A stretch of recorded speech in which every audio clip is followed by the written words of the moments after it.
everybody. I have a devotional for you this week. We are continuing in the story of Joshua and what's going on in Joshua's life as he leads the Israelites into the promised land.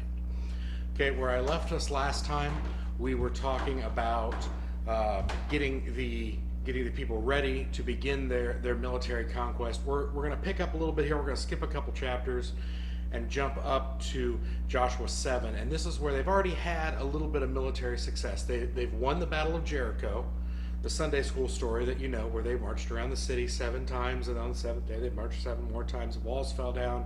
Jericho's defeated. Okay, this happens sometime soon after that. But they come up against another area, and I don't know how to pronounce the name. The letters for it are just A-I. I think it's just I. But they come up against this area of Ai, and I'm going to paraphrase a lot of this just because it's a lot simpler if I just tell you rather than I read it to you. But it was a small area. Joshua sent his spies to go check it out, and they're like, it's small. Just send a small group up there, and we'll be able to take it, no problem. He sends 3,000 soldiers who are resoundingly defeated. They are beat hard by the people of Ai. Joshua is torn up. He immediately thinks that maybe this has all been a mistake. He has done something wrong as a leader, and he doesn't know how to respond to this defeat that God had promised that they would have success. Pick up here with in Joshua 7, verse 10. This is God's response to Joshua being despondent about his loss here. The Lord said to Joshua, "Stand up. Why have you fallen upon your face? Israel has sinned. They have transgressed my covenant that I imposed on them. They have taken some of the devoted things. They have stolen, they have acted deceitfully, and they have put them among their own belongings. Therefore the Israelites are unable to stand before their enemies. They turn their backs on their enemies because they have become a thing devoted for destruction themselves. I will be with you no more unless you destroy the devoted things from among you." And then he goes on to talk about how they can sanctify themselves and take care of the problem that they had. Basically, what had happened was that in Jericho, when they defeated this city, God had said, go ahead, we're gonna plunder the city, we're gonna get the resources, leave all the idols, leave all those negative gods that they had, all those false gods, leave them alone. Don't mess with them, don't take them. Everything that we take is gonna come back into the group, and we'll be able to have some resources to move forward. It was a military strategy from God here. One of the leaders of one of the tribes hadn't listened. He'd gone and found a place devoted to one of the foreign gods that was full of gold and silver. He couldn't help himself. Steals a bunch of it, hides it among his own things. Because of the transgressions of this one guy, the campaign grinds to a halt. This was a military campaign set forth by God, ordained by God, planned by God. And Joshua was only acting on God's orders. When people started acting outside of the realm of God's plan, the campaign falls apart. Because God cannot allow the people to begin to go down that path of greediness, deceitfulness, and destruction.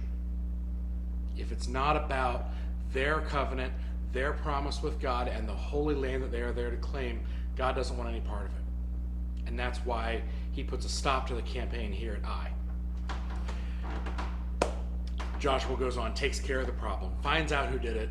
They take care of the guy, they consecrate everything they're supposed to. They renew their covenant with God. God grants them victory over those that he had just defeated them. Okay, that's kind of the next part of the story. I like this part because it reminds me that Joshua thought he was on the right path. He was the leader, and he thought he was going where he should go. And he was. He was doing the right things. But the people around him had begun to stray. Who in your life do you surround yourself with? We think about each of us as individuals, and we think about, that I'm on this path, and I'm walking the way that God wants me to walk. Sometimes we forget that the people that are around us have as much influence on who we are as we do ourselves. One of the hardest things we can do as a person is to look at someone in our life and say, that person is not good for me. I need to cut them out. That's hard. That's very difficult to do. Um, and it's not something taken lightly. And it's not taken lightly in the scriptures here. When God goes to Joshua and says, this guy's bad news. Bad things have happened. And it's because of what's happening here. It needs to be taken care of. Think about those people in your life that maybe you need to start distancing yourself from. Who are the bad influences?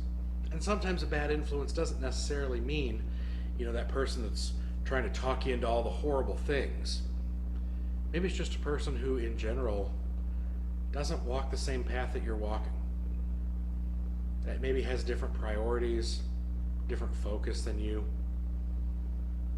And if we allow too much of that into our lives, our campaigns are going to fall apart. God's going to fall apart on us. He's not going to want to invest in us if we can't make even the most basic sacrifice in keeping us as one group. If you have people like that in your party, in your group, in your circle of friends that are hurting your own walk one way or another, it's hard. But sometimes you got to think about letting those people go.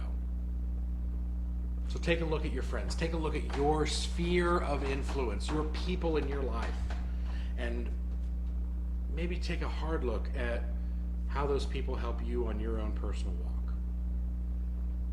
Thank you all for watching. I appreciate it. We are going to continue going through Joshua. I'm loving this Joshua study right now. We're going to continue to go through this over the next few weeks, jumping ahead little bits. So hopefully you're enjoying it too. Please, again, always feel free to share these videos with anyone and everyone. I would love to have someone see these that may be able to help them in some way. And if you are still at home, we, again, totally understand. We look forward to seeing you when we get a chance, when the world allows for the health to be a safe place, church to be a safe place for you to be again. And for those of you that are coming back, it is wonderful to see you again, and continue to pray for each other, for those people that we aren't seeing as much. Whether you're at home praying for those that are at church, or you're at church praying for those people at home, pray for your friends and family. Okay? We all need each other. We all need to be in this together. We all need to be on the same team. Thank you all for watching, and we will see you soon. God bless.